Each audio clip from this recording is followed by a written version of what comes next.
What's up, guys? Ryan Schultz here from E39 Source in San Diego, California. We've got another service and review today, this time on a 2002 E39 M5 in carbon black with all the options. This M5 came in 6 or 8 weeks ago, and the owner of the car had just purchased it from across the country and decided to send it down here for some service.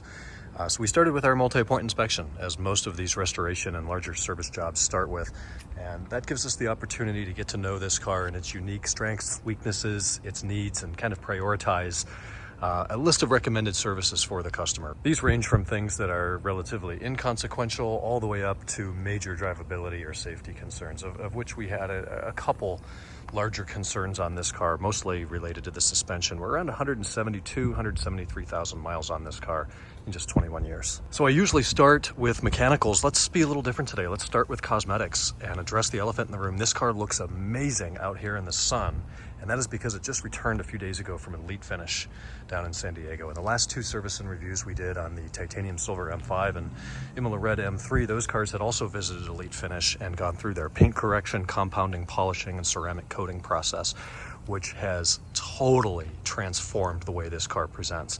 It came in relatively good condition. I'd call it a B or a B minus, and we are now in A range. Kevin from Elite Finish sent me a good half and half of the trunk lid. I'll put that up on the video now.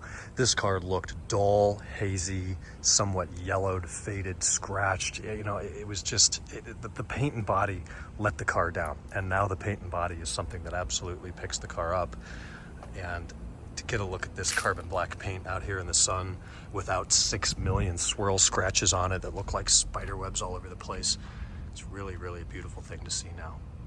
The finish on the wheels was original when it came in, so it was certainly time to redo those. And thankfully, my local sublet here is doing a marvelous job matching the original chrome shadow finish, texture, color. This is an incredibly difficult wheel to refinish, seeing that it's a two-stage job from factory. They're firstly powder-coated black, then a semi-translucent layer of hyper silver paint is applied by hand over that, and finally a layer of clear coat. So freshly refinished wheels. We also did the facelift, or more modern BMW center caps, and of course new M wheel stickers. Another large transformation of this car was the bumpers. The front bumper had been banged up, scratched, gouged. There were pieces of it missing. Someone had used thin sheet steel at the bottom to try to recreate pieces of plastic that had fallen off of the bumper. It was time for a replacement. So we've got a fresh, genuine BMW bumper on here. Fitment, absolutely impeccable. Paint match, impeccable. And that took 5 years off the car alone. The rear bumper was a similar story. The paint had completely faded out on this horizontal edge up here from sun exposure. And when they get like that, refinishing those to a high level of quality is extremely difficult. So we've got a fresh, genuine bumper cover in the rear, repainted to perfection. Par for the course, the rear window gasket had started to crack and fail, particularly up in the corners where there's no metallic reinforcement. These corners were missing a lot of fine cracking, so got a new seal in here now. Our windshield cowl had completely faded gray. We had tons of spiderweb cracking in here, pieces missing, it was flaking apart. So we've got a new window cowl. And back up to the front, another massive cosmetic difference for this car are the Hella European headlights. These go a long way in refreshing the front of the car. Nice clear lenses, clear corners, look amazing on carbon black. And then the light output at night, significantly better, adds to driving comfort in addition to safety. Let's talk about some mechanical things here. We're kind of going to go rapid fire in order to keep things a little bit more efficient. We've got the stainless steel brake lines ×6, of course, including a brake fluid change.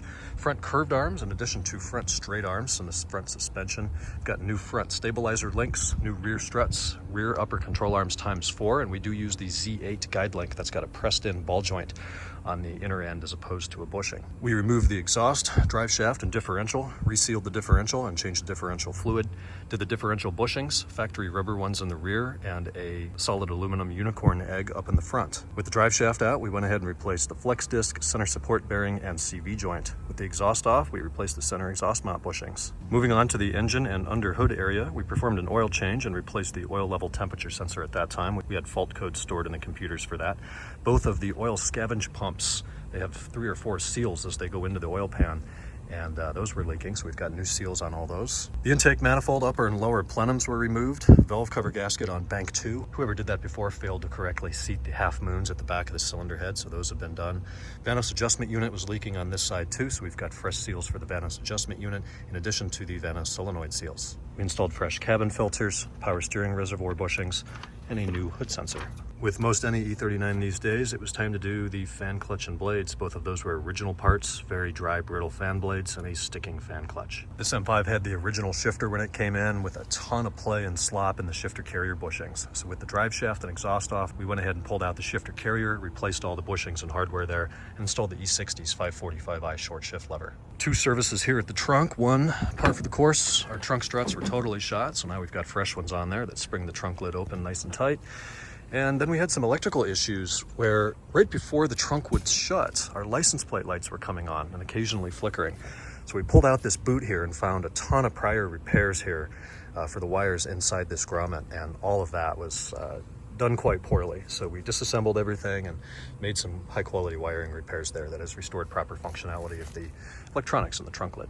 Previous owner had installed a blue bus, but we went ahead and updated the firmware on that to the latest. The software on the original Mark III navigation computer was circa 2002, so we brought that up to the latest as well. Another worthwhile upgrade here for our 2002 and later cars with the BMW radio is a digital DSP coaxial style cable from the blue bus directly into the amplifier.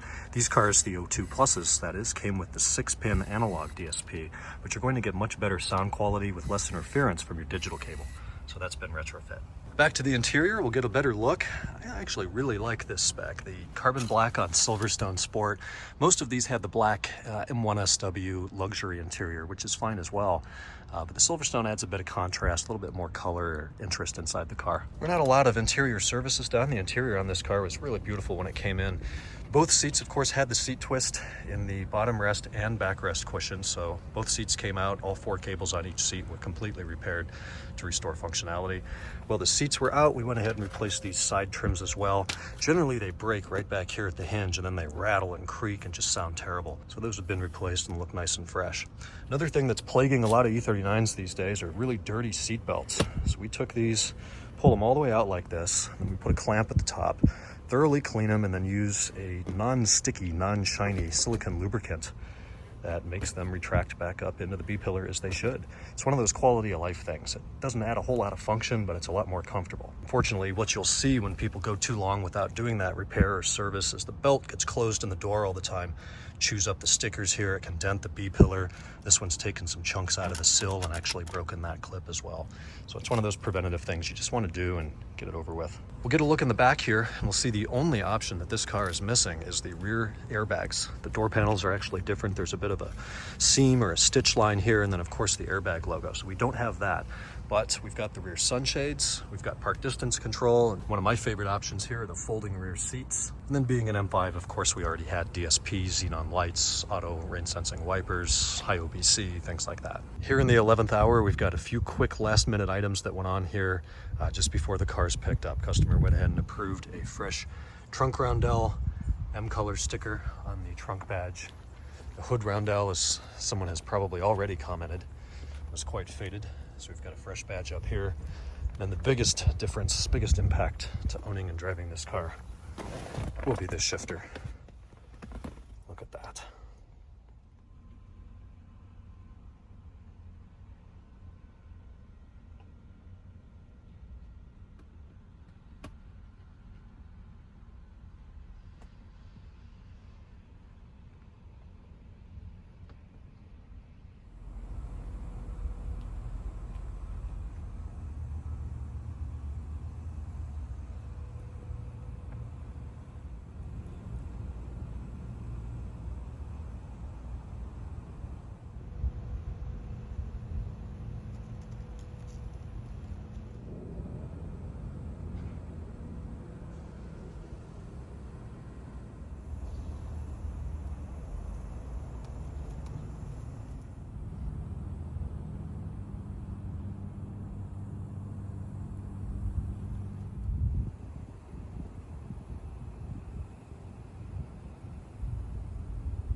This car is scheduled to be picked up and transported to its new owner in New York State here any minute. I think he's going to enjoy the heck out of this car for the remainder of the summer, into the fall and beyond.